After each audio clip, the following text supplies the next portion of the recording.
ತಣಿದ ದೇಹ ಹಾಗೆಯೇ ನೆಲಕ್ಕೊರಗಿತು. ಯೋಗಿಯಂತೆ ವಾರಗಟ್ಟಲೆ ಹಾಗೆ ಮಲಗಿಬಿಟ್ಟ ಬಾಲಕ ಮಹಾದೇವ.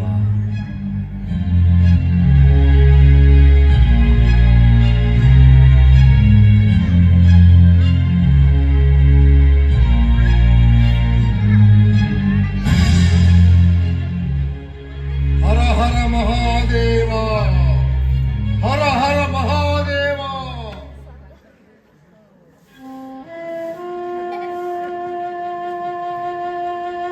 ಮಗು, ಯಾರು ನೀನು? ನಿನ್ನ ಹೆಸರೇನು? ಮಹಾದೇವ. ಮಹಾದೇವ, ಹರ ಹರ ಮಹಾದೇವ. ಮಹಾದೇವ, ಅದೇಕೆ ಅಮ್ಮ ಎಂದು ಕರೆಯುತ್ತಿದ್ದೆ? ಅಮ್ಮ ಇಲ್ಲೇ ಬಂದಿದ್ದಳು, ಇಲ್ಲೇ ನಿಂತಿದ್ದಳು, ನನ್ನ ಮೈದಳವಿದಳು, ಒಮ್ಮೆಲೆ ಮಾಯವಾದಳು. ಅದು ನಿನ್ನ ಭ್ರಮೆ. ಇಲ್ಲಿ ಯಾವ ನರಮಾನವರು ಬಂದ ಪ್ರಸಂಗವಿಲ್ಲ. ಆದರೂ ನೀನು ಇಲ್ಲಿ ಏಕಾಂಗಿಯಾಗಿದ್ದಿ ಎಂದರೆ ಪರಮಾಶ್ಚರ್ಯ. ಮಗು, ನಿನ್ನ ದೇಹ ಸೊರಗಿ ಬೆಂಡಾಗಿದೆ. ಯಾವುದಾದರೂ ಕ್ರೂರ ಪ್ರಾಣಿ ದಾಳಿ ಮಾಡಿದ್ದರೆ ಏನು ಮಾಡುತ್ತಿದ್ದೆ? ನನ್ನಲ್ಲಿ ಅಮ್ಮ ಕೊಟ್ಟ ತ್ರಿಶೂಲವಿದೆ. ಅದನ್ನು ಹಿಡಿದು ಪ್ರತಿದಾಳಿ ಮಾಡುವಷ್ಟು ಶಕ್ತಿ ನಿನ್ನಲ್ಲಿದೆಯೇ?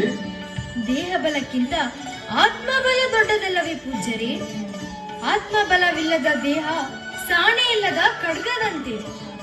ಅದು ಅಲ್ಲದೆ ಕ್ರೂರ ಮೃಗಗಳು ಇರುವುದು ಕಾಡಿನಲ್ಲಿ ಮಾತ್ರವಲ್ಲ, ಮಾನವನ ನರನಾಡಿಗಳಲ್ಲೂ ಇವೆ. ಮೊದಲು ಇವುಗಳನ್ನು ಸಂಹಾರ ಮಾಡಬೇಕು. ಭಲೆ ಭಲೆ ಮಹಾದೇವ, ಭಲೆ. ನಿನ್ನ ವಾಕ್ಚಾತುರ್ಯಕ್ಕೆ ಬೆರಗಾಗಿದ್ದೇನೆ. ನಿನ್ನಲ್ಲಿ ಅದಾವುದು ಅಂತರ್ಶಕ್ತಿ ಅಡಗಿರುವಂತಿದೆ. ಯೋಗ ಸಾಧನೆಯಿಂದ ನೀನೊಬ್ಬ ಮಹಾಯೋಗಿ, ಮಹಾಂತರಾಗುವ ಎಲ್ಲ ಲಕ್ಷಣಗಳು ನಿನ್ನಲ್ಲಿವೆ. ಈ ದಟ್ಟಾರಣ್ಯದಲ್ಲಿ, ಈ ನಿರ್ಮಾನುಷವಾದ ಗುಹೆಯಲ್ಲಿ ನಿರ್ಭಯವಾಗಿ, ನಿರ್ಭಾವಕವಾಗಿ, ನಿರಾಳವಾಗಿ ಮಲಗಿದ್ದಿ ಅಂದರೆ ನೀನೊಬ್ಬ ಶಿವಯೋಗಿಯೇ ಆಗಿರಬೇಕು. ಬಾಲಕನಾದ ನೀನು ಈ ಕಾಡಿನಲ್ಲಿರುವುದು ತರವಲ್ಲ. ಶಿವಯೋಗಿ ಶಿಖಾಮಣಿಯಾದ ನಿನ್ನ ದರ್ಶನ ಪಡೆದ ಭಕ್ತರು ಧನ್ಯರಾಗುವ ಕಾಲ ಮುಂದಿದೆ. ಬೆಟ್ಟದ ತುದಿಯಲ್ಲಿ, ಈ ನಿರ್ಜನ ಪ್ರದೇಶದಲ್ಲಿ ನಮ್ಮಿಬ್ಬರ ಭೇಟಿಯಾಗಿದೆ ಎಂದರೆ ಇದು ಆ ಶಿವನ ಲೀಲೆಯೇ ಆಗಿರಬೇಕು. ಭಾರತ ಜೊತೆಗೆ ಪೂಜ್ಯರೇ, ತಾವು ಯಾರು, ಎಲ್ಲಿಗೆ ಬರಬೇಕು? ನನ್ನ ಹೆಸರು ನಂಜುಂಡ. ಸಂತೇವಾದರ ಬೆಟ್ಟದಲ್ಲಿರುತ್ತೇನೆ. ತಮ್ಮ ಅಪ್ಪಣೆಯಂತೆ ಆಗಲಿ ಗುರುವರ್ಯ. ಹಿಂದೆ ಗುರು, ಮುಂದೆ ಗುರಿ. ನನ್ನ ಜನ್ಮ ಸಾರ್ಥಕವಾಯಿತು. ಆಸೆಯೆಂಬುದು ಅರಸಿಂಗಲ್ಲದೆ, ಆಸೆಯೆಂಬುದು ಅರಸಿಂಗಲ್ಲದೆ, ಶಿವಭಕ್ತರಿಗುಂಟೆ ಅಯ್ಯ.